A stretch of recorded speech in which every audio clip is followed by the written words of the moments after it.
Okay, there I am. Yeah, there you go. Great to see you. How are you? I'm good. My hair is very conditioned right now. Conditioned. Some people are aching to be more conditioned, while others would rather, Well, in this case, be deconditioned to bring it up and to frizz it out a little bit, give it life. oh well, I mean, it was a weird day where I was just like, all right, I'm gonna do some self-care and Yeah. and like I fell asleep at like 10 something last night, and I was just like, I was feeling really weird all day. Well, didn't you launch a video game Yeah, yesterday? yeah, I don't know, but I'm just saying, like, I felt like a weirdness inside that might just be the numbness of of life these days, and then I woke up at like midnight, and I was like, I should go do shit, and like then I was up till 3, and then I went back to bed. But like part of it was doing hair, which meant that I had to get up at like 7, and I'm like 4 hours and a ton of conditioner. Yeah, 4 hours and a ton of conditioner. That's been the story of this part of your life. That's the name of this chapter in the autobiog, which I'd love Oh, to I read. mean, I did learn, like, I would always be like stingy with conditioner, and recently I was like, wait, why am I like, my hair should be absolutely matted down to my head, and like, so when I wake up it'll just look like this, right? Like it won't get dry quickly, and it's the challenge of curly hair. Yeah, yeah. I used to have hair, and I had some challenges. Since I've not known you in that time. I know. You and I first met. I was not as bald, but certainly qualified. I had crossed the line It's like from Xalavier. like Norman Osborn in the comics. He had sort of that way, or like a Vegeta when I first started and all this stuff. I had that serious widow's peak. But then by the time we met in New York Mm. City, where Beatdown City officially takes place, has that ever been? Have you ever stamped down? Is it your vision, your interpretation, your regurgitation of New York City, so to speak? Yeah, yeah, 100%. That was. You're doing a bad job talking in any sort of interview capacity when your question is like 40 words long, and the answer is yep. Got it. So good. I'll keep trying to get better. I think Daniel's recording this whole thing. Is that right, Daniel? Yeah. All right. So this Yeah, is all that's gold, all that's gonna go in there. Oh, of course, it's all, we love it. We love all of it. But for people who don't, for some reason, know Shawn Alexander Allen as they should, they got to bone up on their sub Holmes history because Shawn was on at least once, Yeah, twice. something like, yeah, I was just sorry mentioning like 12 years ago was when we were I talking know. about stuff. Yeah, and yeah, you showed there was that like funny with Mashable. It was like this Mashable thing out in Brooklyn. Oh, And that's that's right. yeah. That was so weird. What was Yeah, going on there?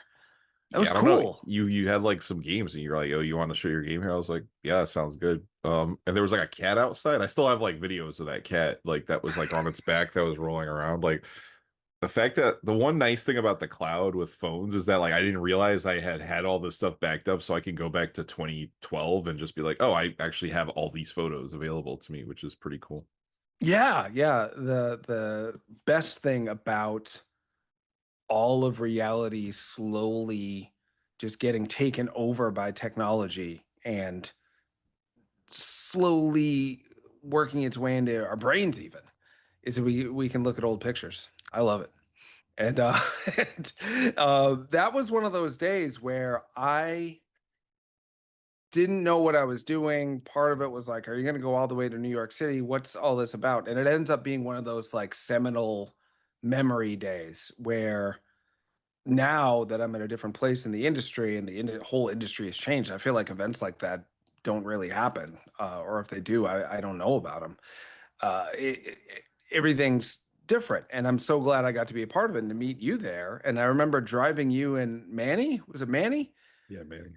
Somewhere around. And Beatdown City had not yet come out, and everything was so full of hope and potential. It was this exciting, like pregnant with career time. It had not yet given birth, but it was on its way, and we all saw it coming. And for those who don't know, how would you describe that Treachery in Beatdown City, the original? Because we'll get to Survivors soon, but we got to give Yeah. them the foundation. Yeah, Treachery Beatdown City is a combination real time and turn-based beat 'em up. I like to just quickly cut through it and just say like it's like Double Dragon meets like Fallout's Vats. Or like Tekken's training mode, like how you can go through and like just select the moves to see what they look like, and it's like we let you do that, but then you get to string together your own combos. And yeah, it was still in very, if that was 2013, that was still like a year in, and we were really figuring out our, like we had the PlayStation Mobile thing, I think, and we were Oh, really that's right. fiddling Which around doesn't with even kind of exist now, right? no, like PlayStation Mobile, it was this SDK that was intended for phones. It was actually a PlayStation. I learned all this way after joining it. Like it was like someone at PlayStation's mobile side was like, or Sony's mobile side was like, yo, what if we could get indie games on mobile, like on the forgot what the remember there was the Sony phone that had like the PlayStation buttons. It was called the Xperia Play, I think. Oh my God. And Yeah. they were like, yo, we're gonna have a PlayStation phone. And but they needed games for that phone. And so that's where PlayStation Mobile came from. I think there was a lot of infighting at the company.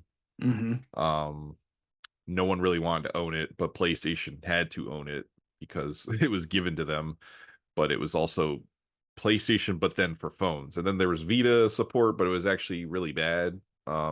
It didn't let you actually use the Vita properly. Like you couldn't get all the hardware because it wasn't like native.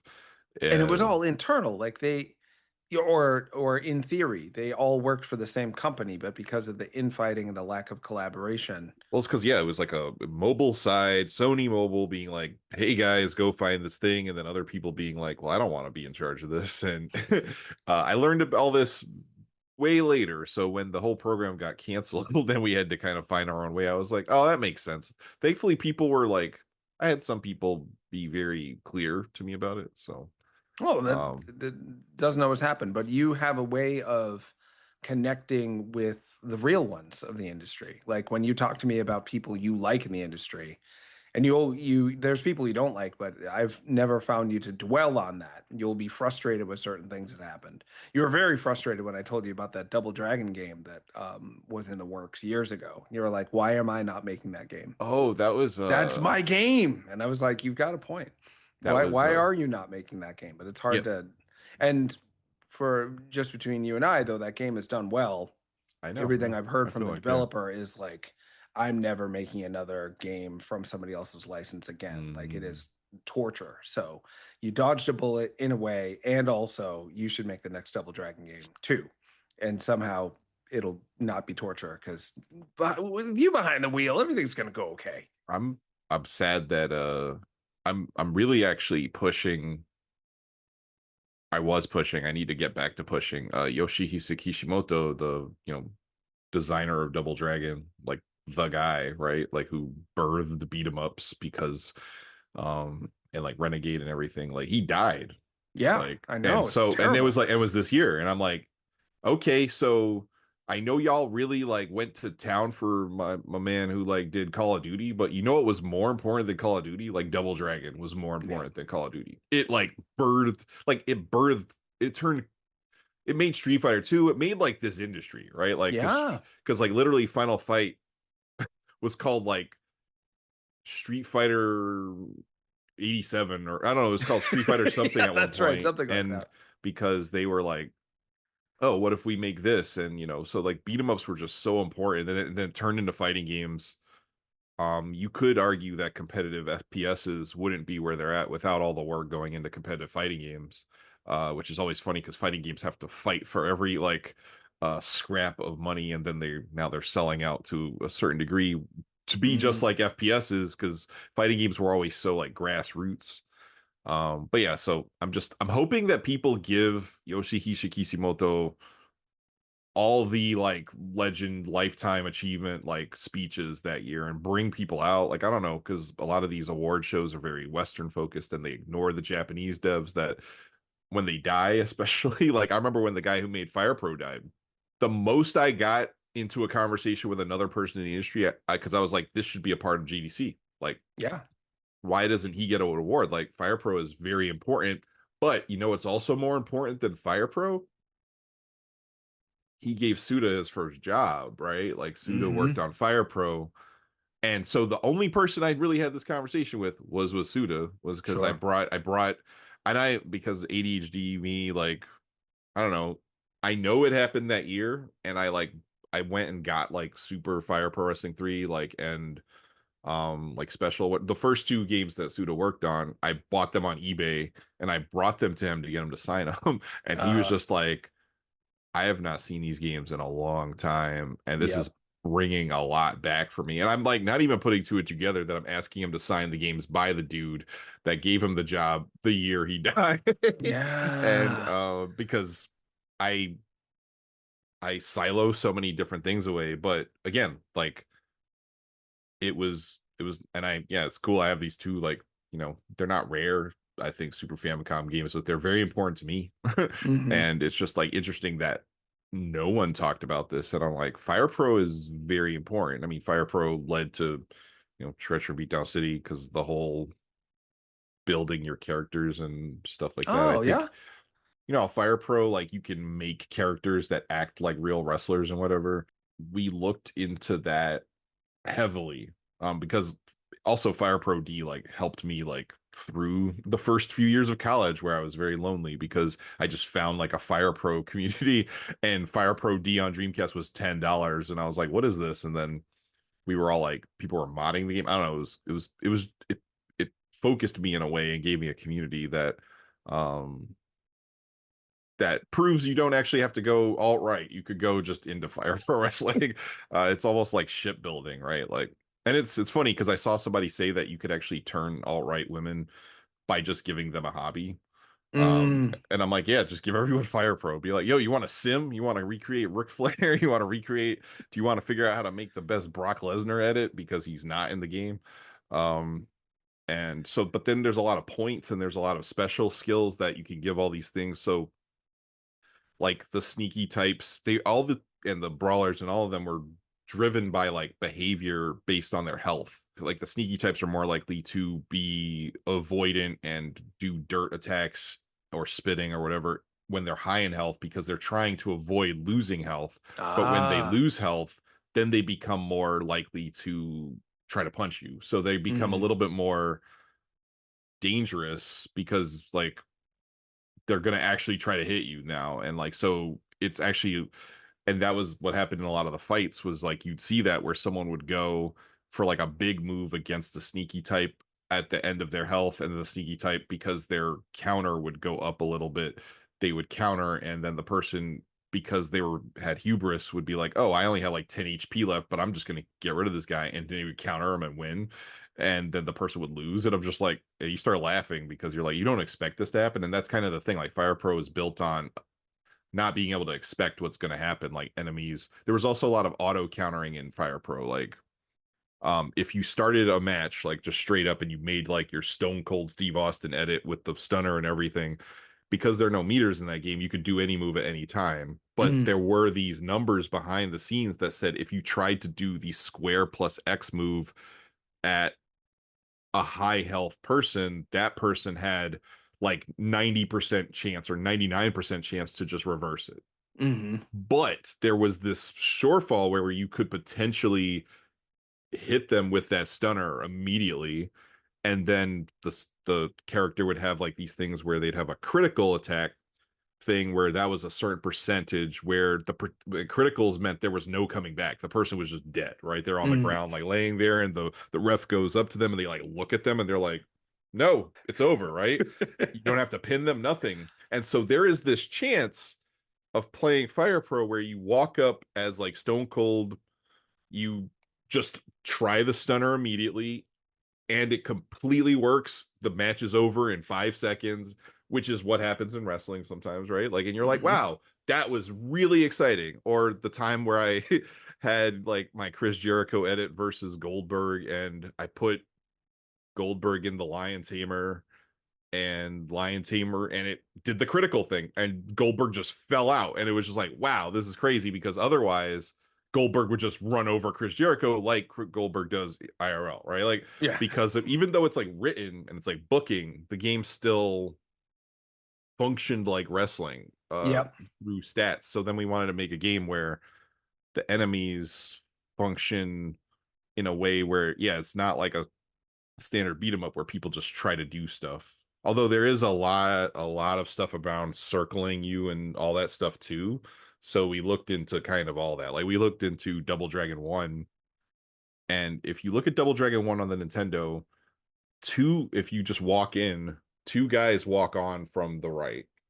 And if you don't do anything, the top one will walk around you. Oh. Because Kishimoto-san was like, I want this to feel like a Bruce Lee fight. Mm. So I want there to be surrounding enemies. I don't want it to be just people coming from the front all the time.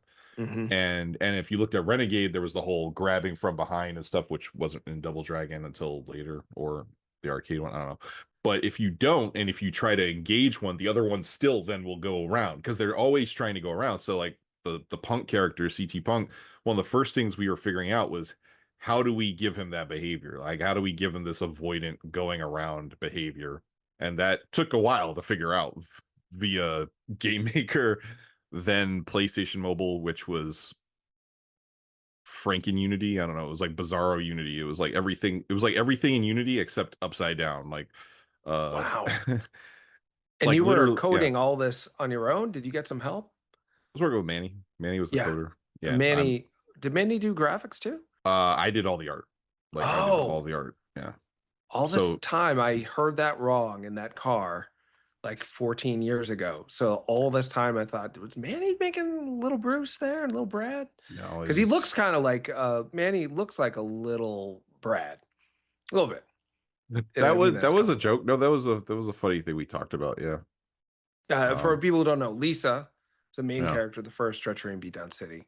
Yeah. I wear a Treachery in Beatdown City shirt pretty regularly, and my mom, who's German, is like, "How's Wonder Woman doing?" I'm like, "That's not Wonder Woman, Mom. It's Lisa." And I try to explain. It doesn't go anywhere. It's Then Bruce is the speedy, smiley guy. He yeah. reminds me in the best possible way of Shabadoo from Breakin', who later Mm. crossed over in the Mario world. He taught Mario and Luigi how to dance on the Super Show Oh yeah. at one point. And then Brad is like, he's like Manny, who people don't know what he looks like, but trust me on this, crossed with like Hulk Hogan. He's like a dark-haired, good guy Hogan, because Hogan to me is like one of the Hogan. ultimate heels of Yeah. real life.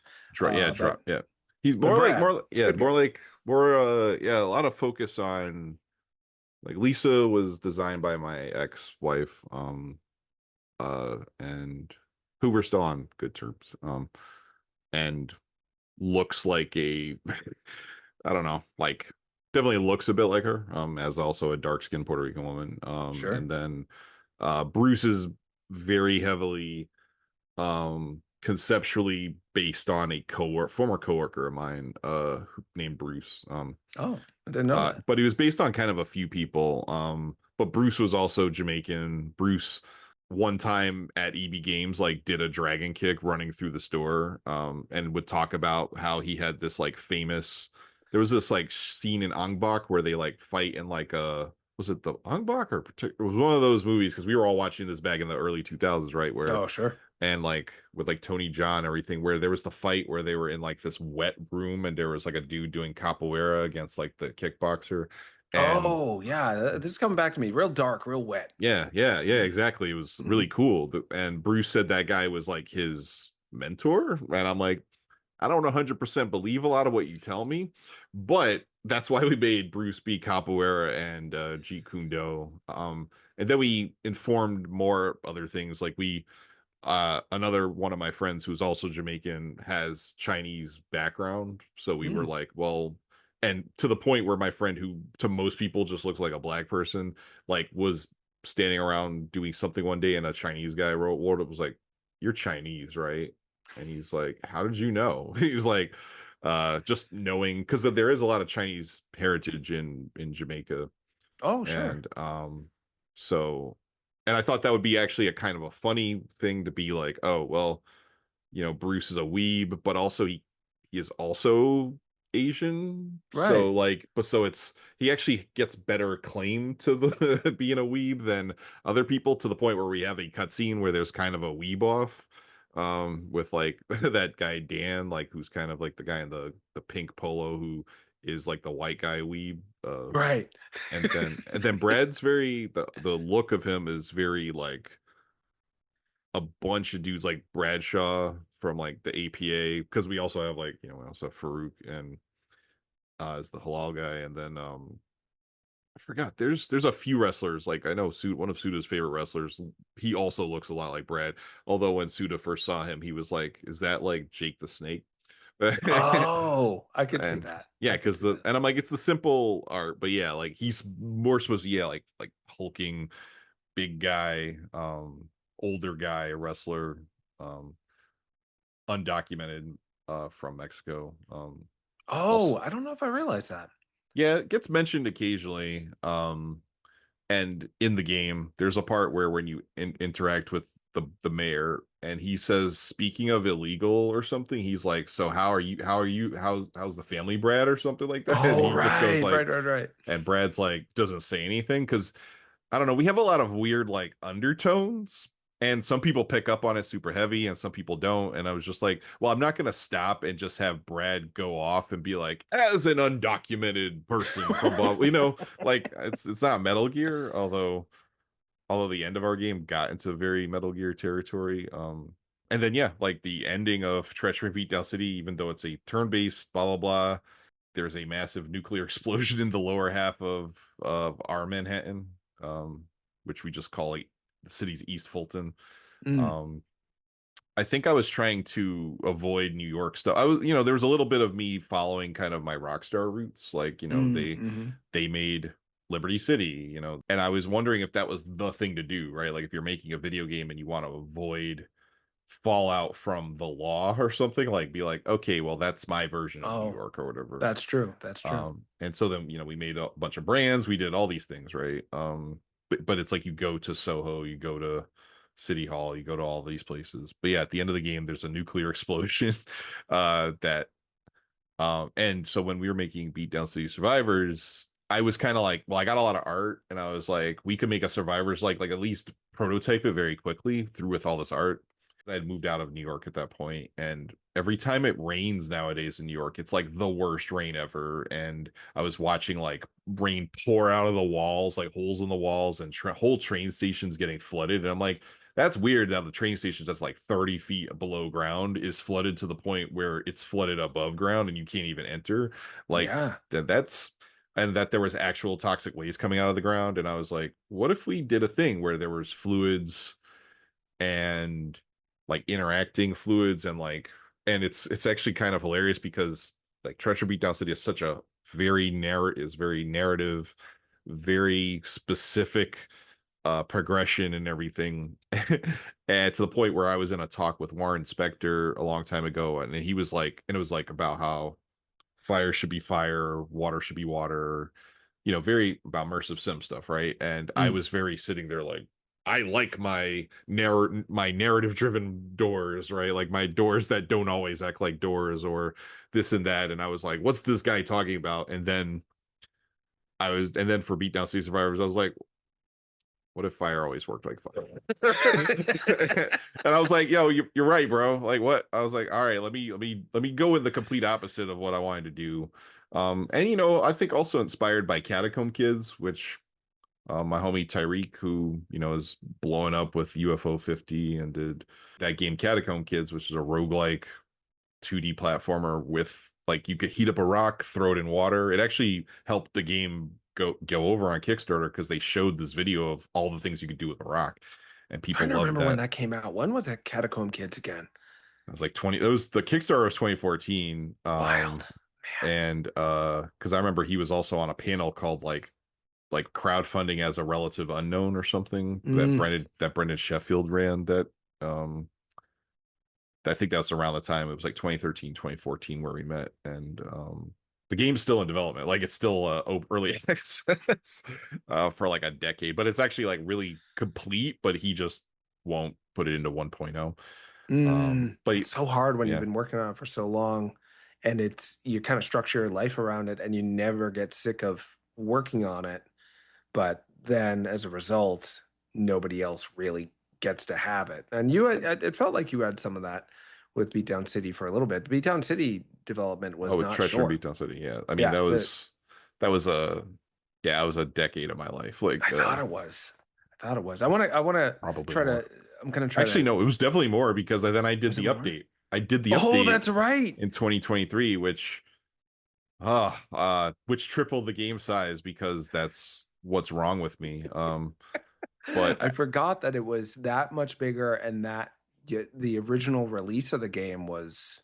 2020. Yeah, that's right, man. So real quick to recap for Mhm. the listeners who may not, you've gone over so much amazing ground, and for the Shawn Alexander Allen heads out there who have their finger on the pulse already, it's going to be some great updates. But for people who are new to you, they don't realize, they didn't know you're friends with Suda 51 and you've got a Treachery and Mm. Beatdown City shirt in Uh, Travis Strikes Again. I always want to call it something else because it's got. You remember that game? How it's got a text adventure in it that's got a yeah, different name that's almost like the name of the game. That's Suda. He's a rascal. I So I always I got love me. that game so much. I Wait, know. I was digging through my games and I was like, um, I swear I just found that game again. Like I have a sealed copy of Travis Strikes Again because um it was on sale one day and like I was like, oh, this is gonna disappear like physically. Mm, it's So I definitely bought becoming something that the people who were meant to appreciate it are discovering it way late. I'm finding, like, I'm talking to people all the time who are stumbling upon it and being like, I can't even believe this is real. Why weren't people talking about this? And the problem was that it was picked up by the AAA space or the mainstream mm, space, and nobody really got it. And even it's when I reviewed it, I had to warn people, like, unless you like it real weird, you're not gonna get it. So that's a whole other story. But focusing on you made Treachery and Beatdown City. It's a turn-based but also real-time combat game that's got random elements in it that are relatively unique to the wrestling genre. Like when you lock up in a mhm, wrestling game, a whole set of math happens in the code that doesn't happen necessarily in like a Street Fighter game where it's just like if you blocked the kick, it got blocks. It's a whole different world. So there's a lot of depth to it and a lot of depth to the story, which I try to explain to people who haven't played it yet. It is New York City filtered through your mind, which is a comedic. You love comedy. You mm, love making points about the world through trying to make people laugh about it, but also there's a lot of like anger about how bad everything is and it sucks. And you're not a simple uh side taking person either. You'll get very, very frustrated with people who are presumably on the side of the impoverished, the marginalized, when they totally screw up at helping mm, mm, and or don't actually care and just pretended to. So like there's nobody is safe in Treachery Beatdown City, which is one of the wonderful things about it. And it was a relatively big success from what I gathered. It was getting awards, it was getting a lot of press. There was nothing else like it at the time, and there still isn't, in my opinion, other than Survivors, which is it's not Beatdown City 2, but it continues the story with after the nuclear fallout at the end of Treachery and Beatdown City 1. And it's a Survivors like with, I would say, like 16-bit, 32-bit style graphics as opposed yeah, to like the NES 32. style of the original. And you can play as a dog. You can play as, well, I want to hear more from you about it. Just came out. It is for me, the way I'm describing it to people, telling them to buy it already, like, have you played Vampire Survivors? And they're like, yeah, of course. I'm like, picture that, but you got to like just go outside your house and start doing that. Like, it's not like, oh, I'm in a fake Castlevania. It's like, no, the mailman is there and you might have to kick his ass because he's a son of a bitch. And there's mutated rats and there's suddenly like an Attack on Titan style. And like, it's the world that it's based in reality, but through your imagination again, where anything is possible, but always potentially is making a point about the things that are happening in real life. And it's also just raw fun. Like Mm. the fact of the matter is, Treachery and Beatdown City, unless you like math and thinking about how to connect the dots, you might struggle to like get up and running with it. It's not like a kinetic you're suddenly feeling a lot of energy game. I loved it because I don't want to have to worry about having bad reflexes. So Treachery and Beatdown City breaks down the beat 'em up genre and makes it so you can just take your time for the most part. Whereas Survivors, you also don't have to worry a ton about like incredible dexterity and skill at first anyway. It's about exploring and getting all of the abilities and finding out, oh, I didn't know I could connect that with that. Like what happens when those rats would they want to go eat somebody else other than me? Maybe I can go get them to be hungry for somebody else and use them to your advantage, that sort of thing. Mm-hmm. Am I doing this right? Did I sum that up? No, it's Oh, bitch. I wasn't sure how I was doing. No, you're right. Okay, I got it. Yeah, it's just funny. It's like I'd say it's the polar opposite game to Treachery Beatdown City. In a lot of ways. I think somebody on Steam was like, "Are we ever going to get like just a straightforward beat 'em up?" And I'm like, "No. Like, why?" I mean, someone tried to hire me to make a beat 'em up, and they didn't know what they were doing. They didn't know what they wanted, and I'm like, so I ended up having to quit the project. But I made a dope prototype of a beat 'em up. Like I was like, because I'm like, I know this very well, but I was trying to get them to tell me what they needed. And they were, yeah, not a good. I didn't want to be the project manager for a game I'm not being paid to be the project manager for, and I was just the designer. But then I was having to be the project manager, and also kind of a narrative consultant. I don't know. I don't want to get too deep into that. Was there a big team on this, or did they just hire on Beatdown you? City. Oh, on that thing, it was we were like 4 people, which is more than Beatdown City Survivors, which was basically 2 people. Seriously? Yeah. Tell me about the team on Beatdown City Survivors. It's you and who? So yeah, this guy Matt, he came in during the Treachery Beatdown City Ultra Remix days. One of the first people I interviewed, and had played through the whole game the day before our interview and had thoughts, feelings, was very respectful. And I was like, yeah, who are you? Like, this is wild because like you didn't have to do that. Like, I like familiarity with something, but I typically get a lot of people who are like, oh, I'd love to work with you because of the things you believe in and blah, blah, blah. But someone who actually could come to me and tell me like about the thing I made front and back, they put 4 or 5 hours in before our interview. I was like, oh, I gotta hire this guy. And coming out of because we actually hired like 3 more people, so it was like Manny plus 4 programmers, so it was 5 programmers. We had a bit of money to work on this at that time, and basically every programmer kept hitting a roadblock where I had to move on from that programmer. And Matt ended up being the last person that I could get along with that also did a reliable job. And just, yeah, somebody who I can also so we've prototyped stuff. We worked on a few things since then too that just have been in pitch mode and haven't been picked up or whatever. And actually what was happening was I was like, we had come down off this one project where we had actually hired another artist to work on it, and I was like getting kind of no's ahead of time, and I was like, I need to pivot right now. So I was like, yo, let's make this Survivors like with I actually just loaded up the first build that we have. I was looking at it. I was just like, yeah, let's grab art from here. Let's make John look like a zombie, which was the first pass. A lot of this art was very first pass. Just because I wanted a little bit of differentiation, so I understood it. So I just had to give him like a bite attack, right? Like, and grab some city buildings and like streets from like some asset packs. A lot of it was very cartoony looking, and I was just like, let's try out making this fluid system. And the idea was that there'd be puddles that are like sitting there always, and that they're trails, so that you could string a puddle to another puddle, so that you could you could take water and pass it to electricity, which would then feed back to the puddle, or that you could light a puddle on fire and then it would pass on, and that you could actually like kind of trail with it coming behind you, or that if you step in something, you can go into water and it will clean you off. Like just kind of, and it was kind of like, is this interesting?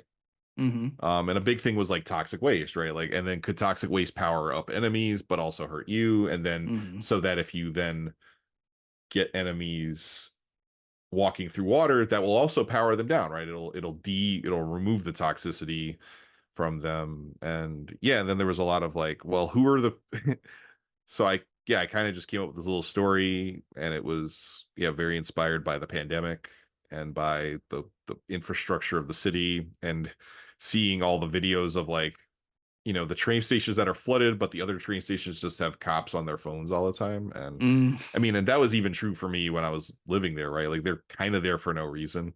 Mm-hmm. And so then we were like, let's make little groups of cops that are around the area that all they do is they're on their phones or they pull out their guns. They have nothing in between. And it's like they're kind of really good. All they're good for is bait, really. Mm-hmm. And and then I was like, let's what weapons do we do, right? And there was a lot of mirroring. Like I mean, I legitimately love Vampire Survivors as a game. Um, I love this game Death Must Die, which is Mm.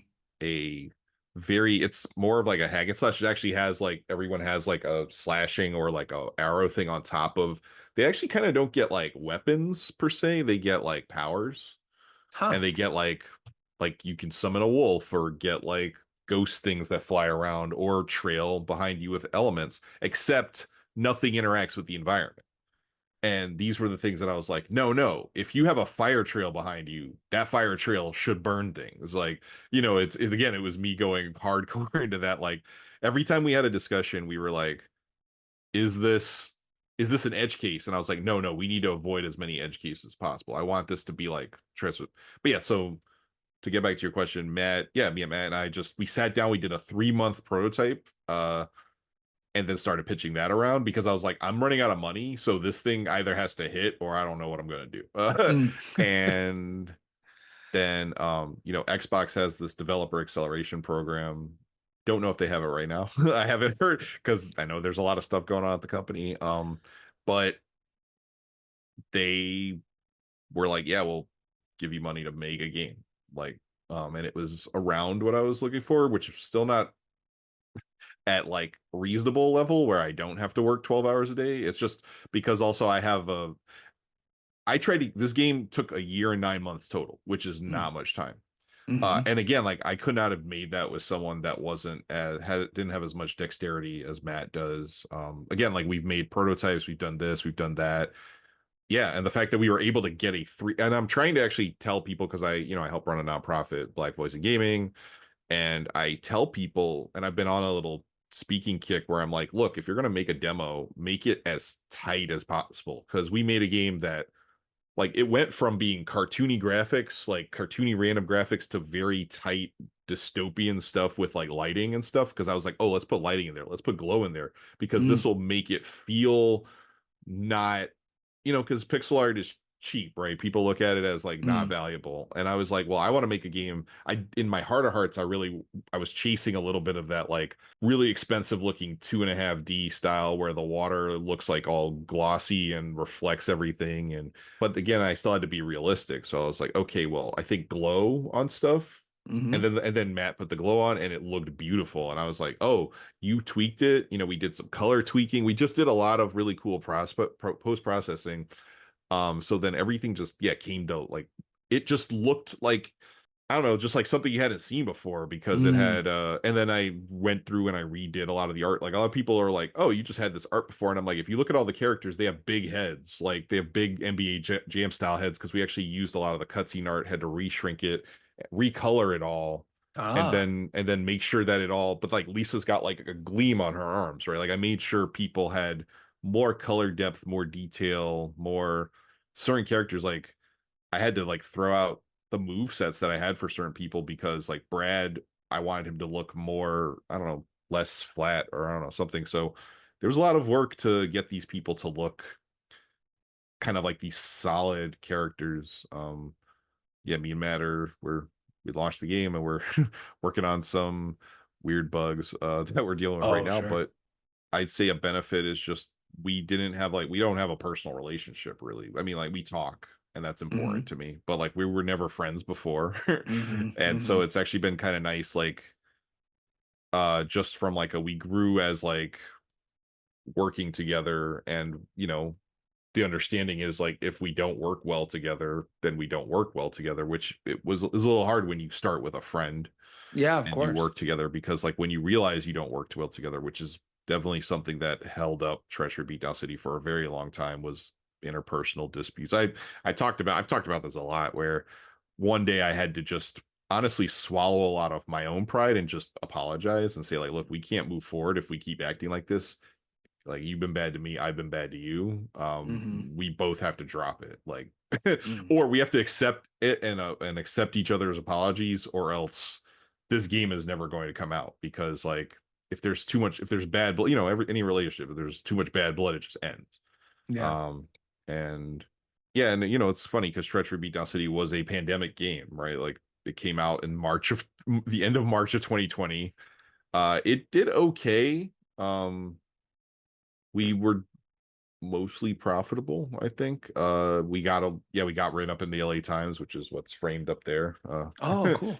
Because I was like, oh, that's cool. I'm in a newspaper back when it mattered. The LA Times being, again, it's hilarious to see my life, like the places where stories go, be reduced to rubble, as I'm still living and trying to like I Well, I mean, yeah. I always am, and I do this too much, but it's still fun, even when I do it more than I should. It's like a lot of things, Yeah. like too many potato chips, still fun. Got a stomach ache, but it's worth it. I'm always looking to see the connections between what just naturally came out of people Mhm. and who they are. And Treachery in Beatdown City is a fantastic game about when you were in this cerebral phase with your friends, like how can we do this on our own. You worked at Rockstar, you mentioned that briefly. For people who aren't Shawn Alexander Allen heads, they may not know you were putting together a lot of the trailers for some of the most famous games ever made. So if you've seen those games, you've gotten a taste of the decisions you make as a creator, but you didn't get to break out into the city of game development, so to speak, until Mm. your own game, Treachery of Beatdown City, with your friends. But interpersonal conflicts, and whenever business gets involved, it's extremely hard. It's not about just who you like spending time with anymore. Mhm. It's about who you can build something with, and those aren't always the same people. With Survivors, it feels like at one point or another, your whole life has been turned upside down since the original Treachery of Beatdown City, and the whole world did too, right? Like Mhm. I can't even believe what I'm hearing every single day on the news. Yeah. Both the fact that people are revealing who they really were the whole time in ways that I never thought they would be so transparent and forthcoming, like some of the worst people I've ever seen. And also that things are just like as blatantly, transparently bad. Treachery and Beatdown City, it's like, hey, I'm in the city. Maybe it'll be a good place. It's a human city, right? Survivors, it's like, no, like right off the jump, you're it's not good. Things have been destroyed. And can you survive in a more, it's not quite the apocalypse, but just like Yeah. everyday life, like, am I in the apocalypse right now? I have to ask myself every day, how far into that where we're actually at. We're definitely in like episode 2 of a long-standing apocalypse show. It's not where everyone has figured out it's as bad as it is, and that's how the game is. I haven't gotten through the whole game yet. I'm on the edge of my seat around, Mm. is it going to be, who's going to be the real last boss? Is there going to be some sort of resolution where we have answers about how to cope with the dystopia that seems to be bubbling up around us like toxic sludge any second, or whether we're just screwed? I'm curious about that. How are you feeling about both the game and the world that we're in and the overlaps?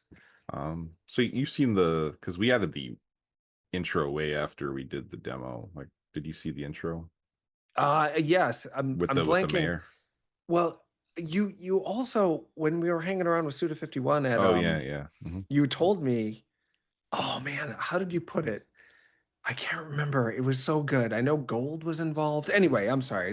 You're here. It doesn't matter Yeah. what I know. I always have Um, to take out my own knowledge and remember there's people listening and watching who have yeah, no idea about our past conversations. yeah. So, for them, how would you bait them and or entice them into thinking about what this story is in Hmm. Survivors and who the real antagonist is? Yeah, the story is there's a lot in the back of my head, but I also, I don't know, after making a game with like 50, 60,000 words, I decided to try to tell a story purely through gameplay. Mm-hmm. And then so there's now an intro, which is like a few sentences long, and it's very inspired by the way, because also like, yeah, Treachery, my Beatdown City Survivors inspired by pandemic, like a lot of real world stuff, but it's also inspired by like Escape from New York and thinking about what would cause New York to like, because New York is a commodity, right? Like, why would anyone abandon New York and allow there to be a prison in Manhattan, right? Lose their $200 million like investment, right? Like, how would you grease the wheels that way? It's actually funny because we have this guy Andre Canary, this mayor character who we designed for a different game. Oh yeah. That Devon Dowdy, who does all of the key art for my games. Again, another person who, if you've noticed, all the art switched over to his hyperkinetic anime style art, also from Brooklyn. Mm. Uh he's just been very consistent, and he just kicks. And we were actually working together. I was trying to get him to do character. He was doing a lot of character designs for a pitch we had, and this mayor character was still like supposed to be this weird. It's like, what if Steve Harvey and Kingpin were like oligarch type thing? That's how you described it. That's And right. Because yeah, I was and complaining so about yeah. Steve Harvey to you, I Oh, think okay. randomly, I mean, because he bothers me. And then we should suddenly you always were be, like, yeah, what if yeah, Harvey was the mayor of New York City with yeah, that smile, like watching you suffer with that smile. Yeah, yeah. with yeah, and like seeing Eric Adams uh and yeah, like what if someone was trying to sell out the city? What if someone was just kind of over investing in other things while letting the city fall apart? Hmm. So that's like, um and I really love how we started the intro, because we started with this song by, because again, with the game's completely fully licensed, these three albums. He Left Nothing But for the Swimback by Sketch 185 and Jeff Marquis, the producer. Genuine Dexterity, which is K the Eye and Kenny Siegel is the producer, and Nobody Planning to Leave, which is Shrapnel, which is Prem Rock and Curly Castro with Controller 7 as the producer. It's important to list them off because they trusted me with their work. And but like we started off with like this song called Human Form by, and it's a Shrapnel song, but it's just Prem Rock on it with like this like saxophone on it, and I'm talking about I will not miss my human form, it's just a uniform, I kind of put it on to belong. And it's this Mm. interesting, and it's playing back to like NBA Street Volume 2 opening with saxophone, like Oh wow. with like Pete Rock and CL Smooth, They Reminisce Over You. So it's actually kind of, to me, the song just felt like the opposite. Like, right, it's less about humanity and more about like how humanity is something we wear often. And then Mm. it cuts to when the story starts to playing He Left Nothing for the Swimback, which just like this droning thing. And at the end, it's just like who will save the city? And it Yeah. cuts to the character select screen, and you're like, when that happened, I was like, I did not intend for this feeling to happen, but that like welled inside me. I was like, oh shit, who will say? It's like, there they are. It's the three people, but then there's also a bunch more. How do we Yeah. get them? And so yeah, like the first game, like Treachery Beat Dusty was like hell as other people for a lot of it, and Mm. this one was very, and it's even driven by Quelle Chris has this like they had a we gon' need each other tour, like, and there's a lot of stuff about we need other people. And that's Mm. why we brought Heather back, and it was kind of like these characters that were like, they were a little weird, but what if we bring them back and they're just now a victim like everyone else, and you have to actually try to work with people. There's not a lot of talking in the game, so Yeah. so it's sort of okay. I think Farouk's the only one who talks really in the whole game. And I'm the voice of Farouk, who it's like, gonna need something. I had to I was like, oh, I could get someone to do this, or I could just bit crush the hell out of it at home, and make it sound like a Genesis game or like an old Yeah. arcade game. I mean, Well, I again, was because gonna like, say yeah. that the game to me feels like what if black people got to make games on the Sega Saturn? Because I don't know if they did. I'm not a Sega Saturn expert, but I have the console and try to study up on its games. And Mm, there was the 2D and 3D sides, and the 2D yeah. side of Saturn was so much better. It feels like that. Like I could picture throwing that in my Saturn and putting in the 4 megabit RAM card that you needed for It X-Men does versus Street Fighter. it does feel a bit like like a Saturn like I mean it yeah and I don't want to big up myself, but yeah, it feels a bit like like a treasure game, but like from the Yeah, it West, does. because I am also transferring like a lot of my art style, especially when I was leveling up, was me staring at Street Fighter and a lot of like because Street Fighter 2 is one of my favorite, but like Street Fighter 2, Capcom versus SNK, Yep.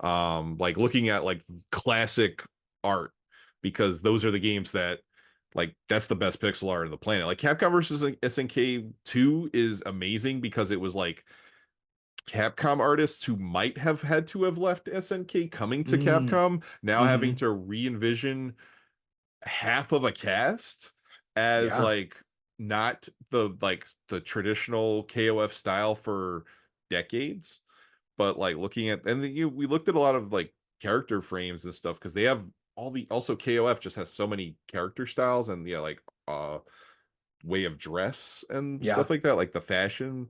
So I've been staring at a lot of those games when I was doing the thing, or just a lot of like weird or like what was the game? Is it Night Slashers? Yeah, the beat 'em up that's like not very good, but like very Oh yeah, yeah, beautiful yeah. artistically.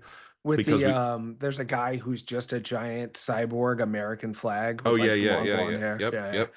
And he's like, you punch the heads off the zombies and stuff. And when I saw that game, I was like, that's what we're doing.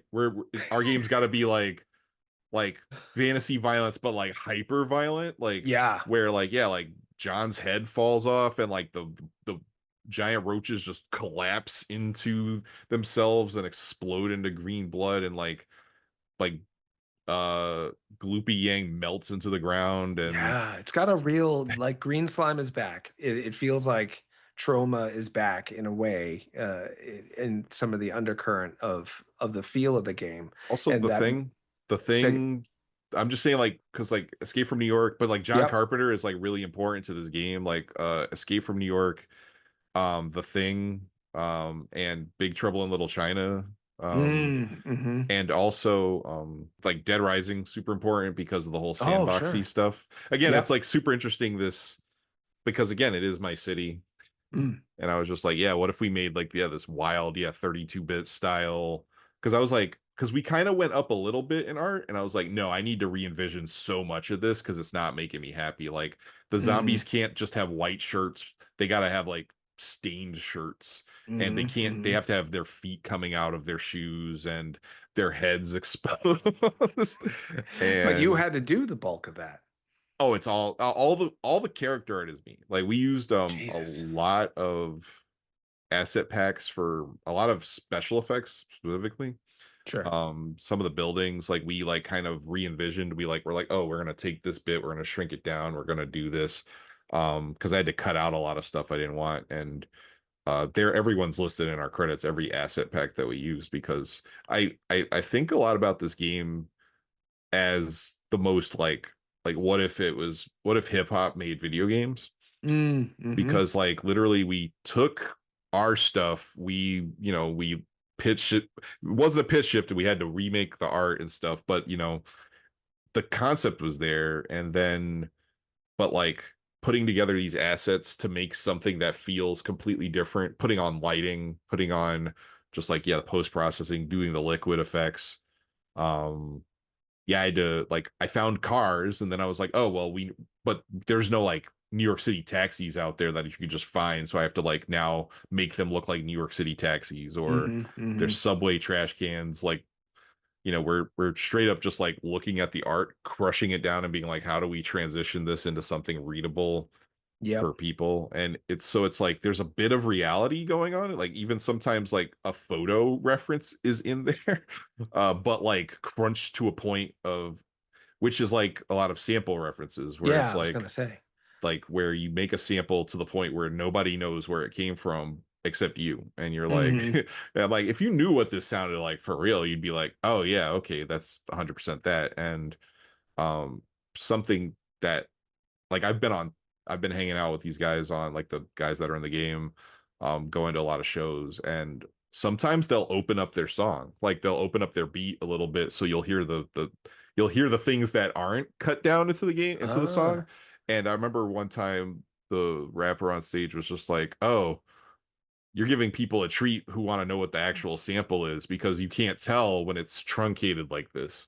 Yeah. Which also then puts the artist at risk if people were just being kind of shitty. But and like I'm friends with Open Mike Eagle. That's his thing. It's kind of funny that we announced he was in the game yesterday while he announced his new album yesterday.